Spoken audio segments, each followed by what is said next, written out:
it's getting all the facts. And yes, I want to be fair, I want to be objective, but I got to get all the facts.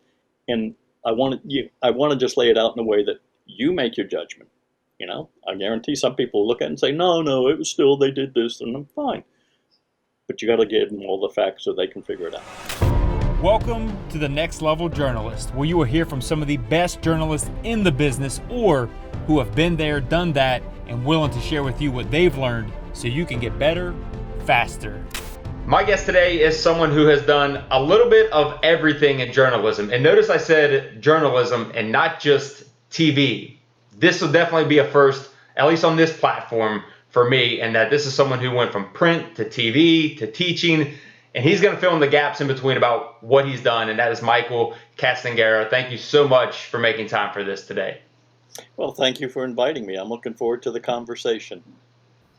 As am I, and I know whoever gets a chance to watch and listen to this will gain a lot of knowledge just quickly, just from your experience, again, in such a diverse career, if you will. So let's try to focus on the TV side, but at the same time, I know there's tremendous amount of value from your print days as well. I mean, you're well versed in what you still do and what you've done in your career. So if you can, give us maybe a bullet point version of your career, your journey, and bring us up to date.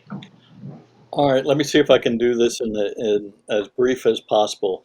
And I know you interviewed Kathy Stone, who made a point that she was in the one place for 19 years. I did the opposite. I've worked at 10 television stations, and it's like, oh my gosh, what are you, crazy? Um, I started out in newspapers in Western Australia. I was a newspaper reporter, what they called a cadet reporter, and I worked there for 3 years. My father was a Navy vet who retired to Australia, but then he came back and I stayed.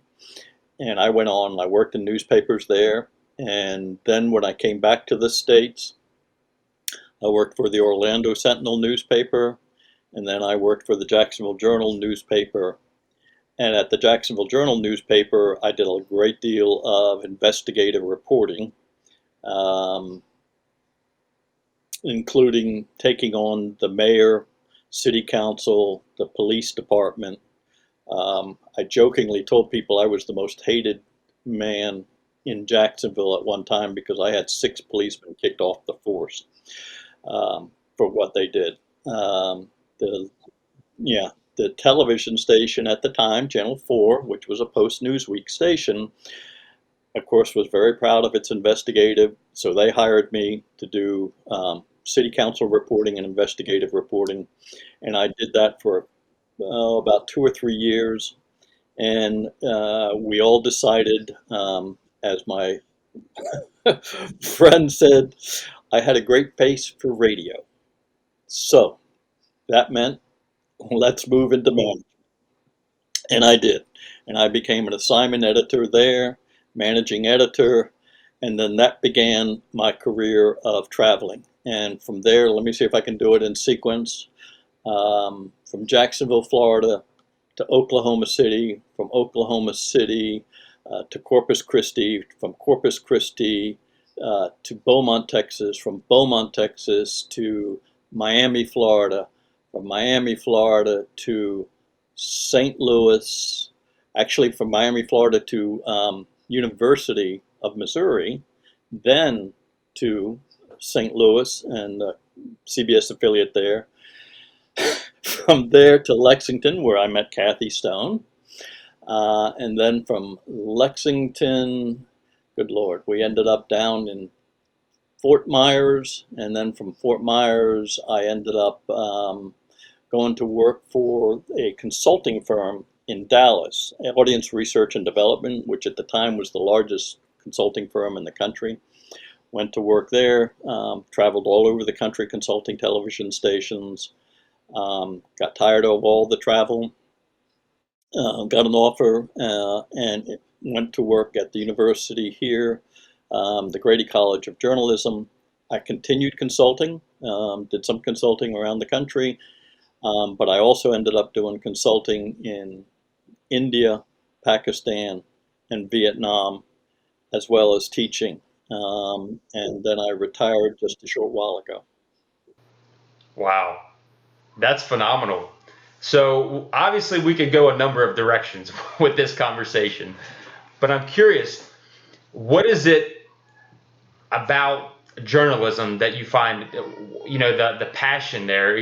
What is it that drives you or drove you for so long and in that field of journalism that you can share with those pursuing this career as well? To be frank, when I first started, and especially because it was the newspapers, I was more interested in the writing. I was very interested in writing and telling a good story. And, obviously starting in newspapers, that was critical, but that continued throughout, that it was absolutely critical to be a good storyteller. And I'd like to believe I did.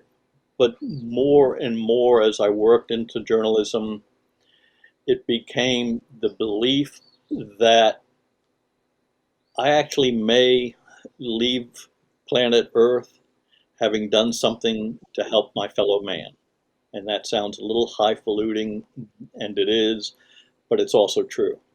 I believe that as journalists, you can actually help some people and you can actually make a difference. And that's continued to inspire me all this time. There's what's the old biblical phrase? And don't want to get too philosophical. You shall know the truth, and the truth shall set you free. Well, I think that if we actually do that, we can help. No doubt. Yes, sir. That's what's kept me going. I'm curious. I really love the fact that were a consultant for so long, and that's something that you most recently were in, as well as educating young journalists as well. And so, if we could focus on that for just a moment, what are some of the things that you did when you went into a TV station and consulted them on? If you could give us a little insight to how you operated in that space. Well, it was twofold, and to be frank, I originally started doing primarily, the news production, how to tell a good story on air, and that remained the theme throughout. I mean, it was good storytelling, and that was the key factor. But it also became more of a marketing issue as well. You can have the greatest story in the world, but if nobody sees it, it's not much use, is it? So the balancing act always was, hey, good journalism, good storytelling, but let me reach out to people and make sure that we're doing it. And so it's a tough balancing act because at the one point you're sitting there saying, well, let me get the good information out, let me get the story out, let me get a well balanced story, well written story out, but also let me kind of produce it in such a way that it is engaging and that people are going to want to watch it. And, let me use a cliche, and journalists aren't supposed to use cliches, but the old line, a spoonful of sugar helps the medicine go down. Well, that's what marketing is in news. It helps the medicine go down. And so if you can tell a good story and engage the people and involve them in it, that's the key. And that's what I ended up doing. It was always a balancing act. And quite frankly, a lot of times I ended up in the newsroom for a day or two. I'd end up in the marketing time for the next 2 days because we'd sit there and say, okay, that was a great story. How do we get it out there? How do we get more people to watch it? Okay. What do we say? How do we promote it in such a way that we're not compromising our ideals, but we're getting it out there so that more people will want to see it? And that's a balancing act that every journalist goes through all their life. You've mentioned storytelling a number of times in just the past couple of responses. So obviously that is something, I mean, and you even said so yourself, that is where your passion lies, that you love the potential impact you can make with a great story. Let's talk about storytelling. What is it you think that makes someone a good storyteller? Sometimes the analogy I will use is like a parent talking to their child, right? And they want to tell them a story, and it's a bedtime story. And then they go, well, let me tell you what happened. There was this big, bad wolf. God, oh, he was the meanest thing in the world, right? And he used to go around and you tell a story. Well, storytelling still is that, Okay, it is telling me a story that's going to engage me, almost like a bedtime story. And the simplest way to look at it is, and this seems overly simplistic, is you have to have a good beginning, a good middle, and a good end. The good middle beginning is obviously the lead, and what do you do that grabs their attention? Quite frankly, a lot of the stuff I listen to and watch now, I go, I'm sorry, it's very trite. There was a controversy on Capitol Hill. No kidding. I'm sorry, was there ever a day there wasn't a controversy on Capitol Hill? What a stupid lead. You then have to come and say, okay, tell me something better about it. What was the controversy? What was it about? There's a fight brewing on City Hall, and some people say it's the good versus the bad, but other people say it's as simple as right versus wrong. Now, okay, this sounds semi-interesting. Or, especially if on leads, I always say the magic word, the number one word is you. You are going to have to pay real close attention to the Capitol Hill going on this week, because your home may be affected, your family may be affected. Whoa, now you got me. Then the next thing is in that package that you create, the opening shot that grabs me, and then the next key to me is right to the video. Okay?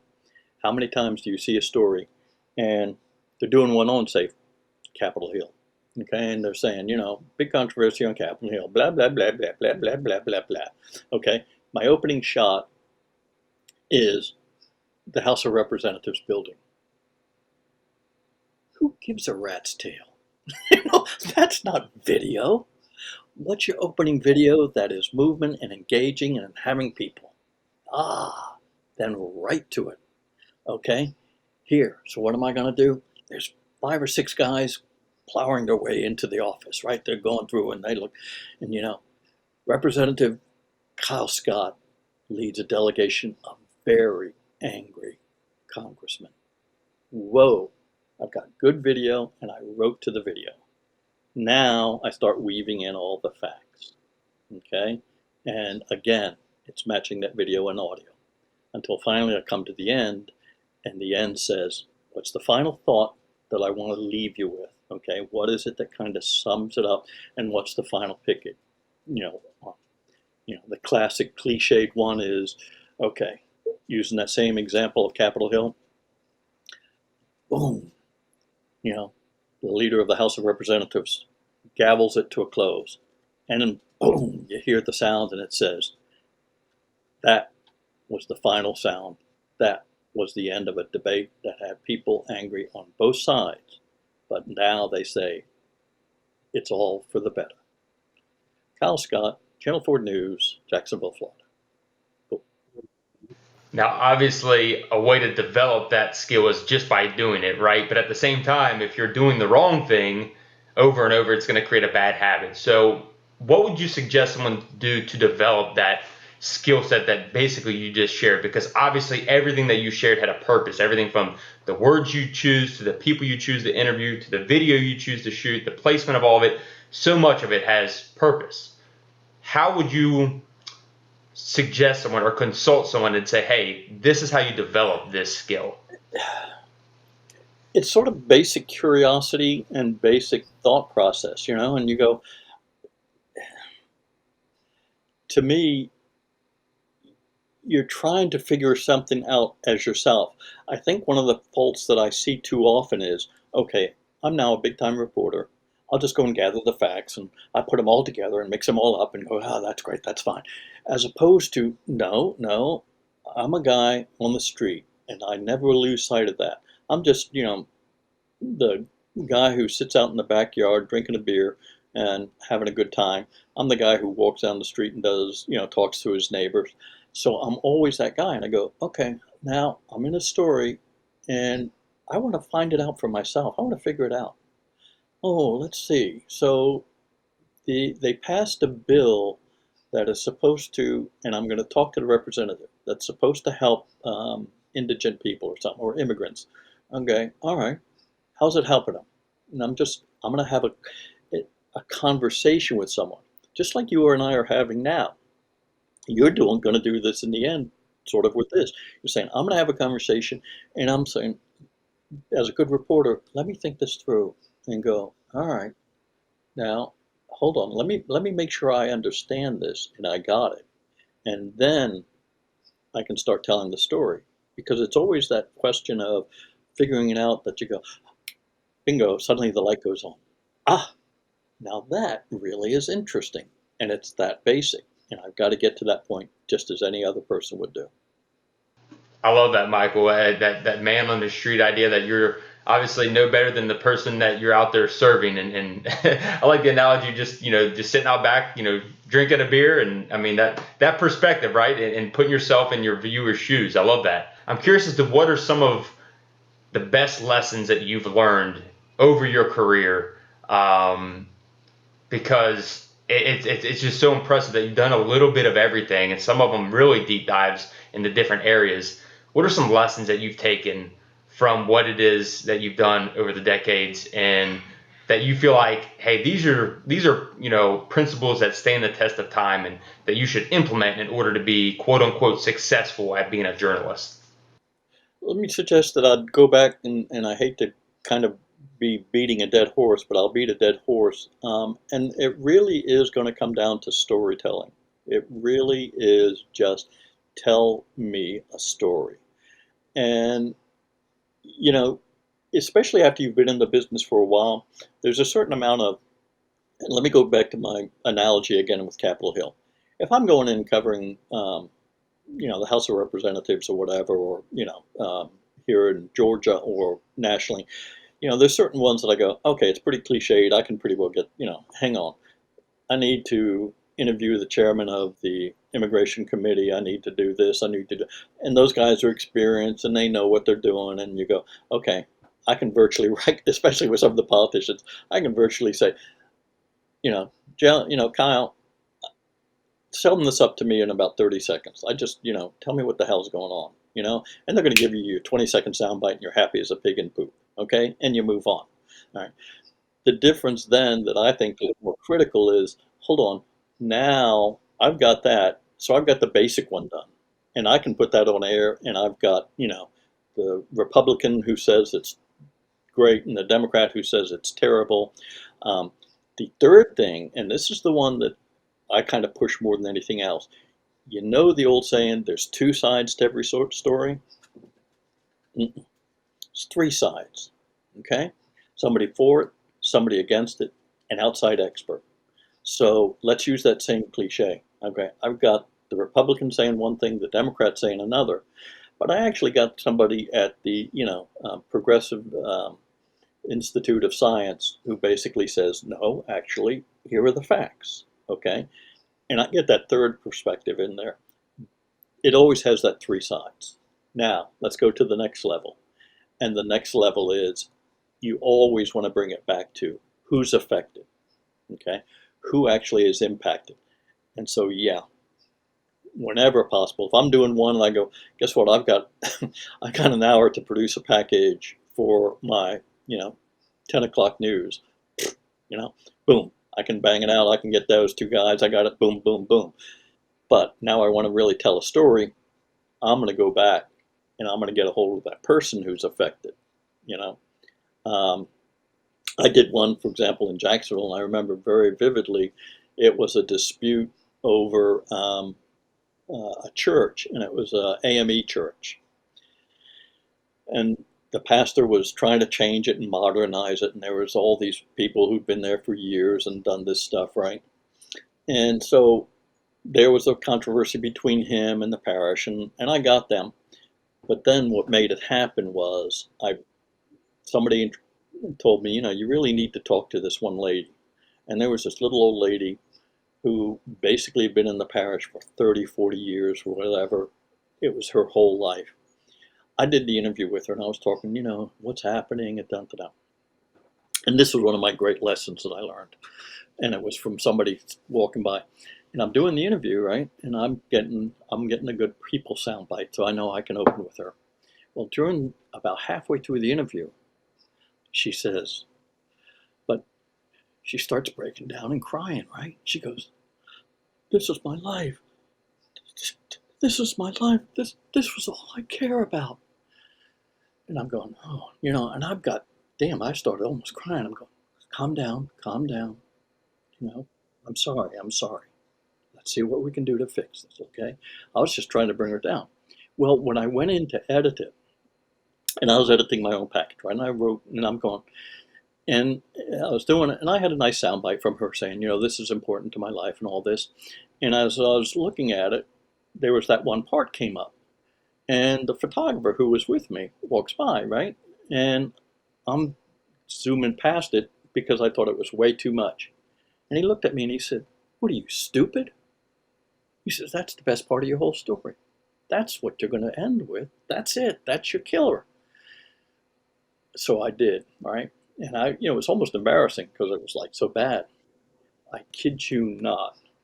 And this was the great lesson. We aired that story at 6 o'clock in Jacksonville. We got a call from AT&T at 6:10 saying, we don't know what the hell you did, but you just shut down the entire telephone system in northern Jacksonville. Going, what? There were so many people pissed off. They phoned that church. They phoned everybody. They just went completely crazy, right? I kid you not, the next day, the pastor resigned. And I'm going, guess what? You touched somebody. You made them feel it. And that's key. Yeah, I got kind of chills there just thinking about that. I mean, that's the potential, the impact that that journalists really have. If you do, for better or for worse, right? I mean, if you're doing your job in that way, it has that type of impact. It can have that type of impact. So I'm glad you shared that story, Michael. And the last thing I'm going to leave you with is what I usually ask everyone, especially in my former days when I do an interview. It's like, hey, is there anything that I missed that you want to share? So again, I know we can go so many different directions, but before we hop off here, is there anything that's on your mind, on your heart that you want to share to aspiring TV journalists, especially that you feel like we can't end this call without you telling them this? The one message is still going to be the issue that should underline everything we do, and that is fairness, objectivity, and as much as I say you want to be emotionally engaged in it, and you've got to get all the facts.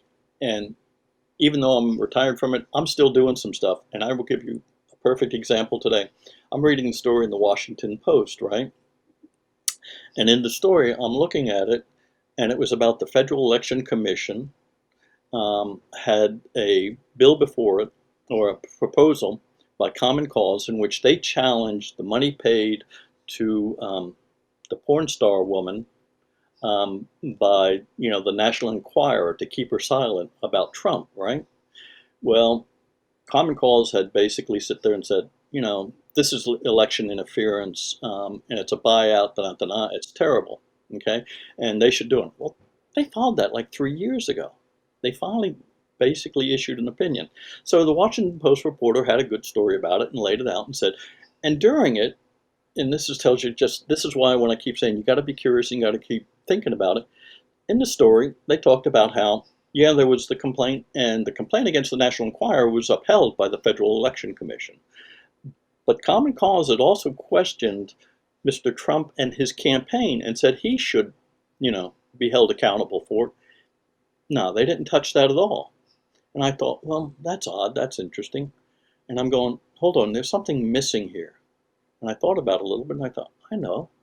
So I looked it up, and I looked up the Federal Election Commission.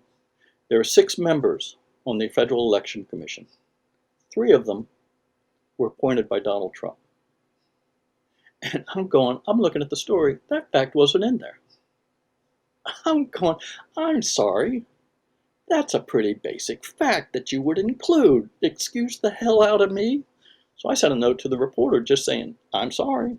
I know you want to be objective and fair, and it gets, uncomfortable when it involves Mr. Trump. But that was a key fact that you left out. I'm sorry they didn't take them on. Oh, I can't imagine why. Simply because half of them were appointed by the one guy that they were investigating. Oh, you don't think that's relevant, dummy? Anyway, it's getting all the facts. And yes, I want to be fair, I want to be objective, but I got to get all the facts. And I want to just lay it out in a way that you make your judgment. You know, I guarantee some people look at it and say, no, no, it was still, they did this, and I'm fine. But you got to give them all the facts so they can figure it out. 100%. Couldn't agree with you more, Michael. Did you get a response from that reporter? Not yet. I'll be waiting. Actually, and I posted it on Okay. one of the commentaries, right? First. And yeah, it's like, I'm waiting because I know I'm going to send her a specific note saying, you know, I don't mean to be mean about this, but don't you think you should have done this? And I will give them credit. I've done this 2 or 3 times with the reporters at the Washington Post, and they've responded almost every time. You know, and a couple of them said, yeah, I remember one just said, in the nicest way, yeah, I kind of could have, should have, would have, damn, wish I had done that. You're right. So we'll see. That's awesome. I mean, because that's how we're going to get better, right? Those who choose to, turn the other cheek and think they know it all are the ones that are not going to grow and get better. So, I love to hear that, that's the response that you got, that they acknowledge that maybe they could have done better. They definitely could have done better. So that's refreshing to hear. So thank you so much again, Michael, for making time for this and everything that you shared today. I enjoyed the conversation. And thank you for checking out this channel. If you found this content beneficial, I'd appreciate it if you hit that like button, hit that subscribe button, and share it with someone you think might find it beneficial as well, because this channel was simply started and created to serve you, to help others grow, to learn how other successful TV journalists do or did it. So take what serves you so you can get better faster and reach your next level.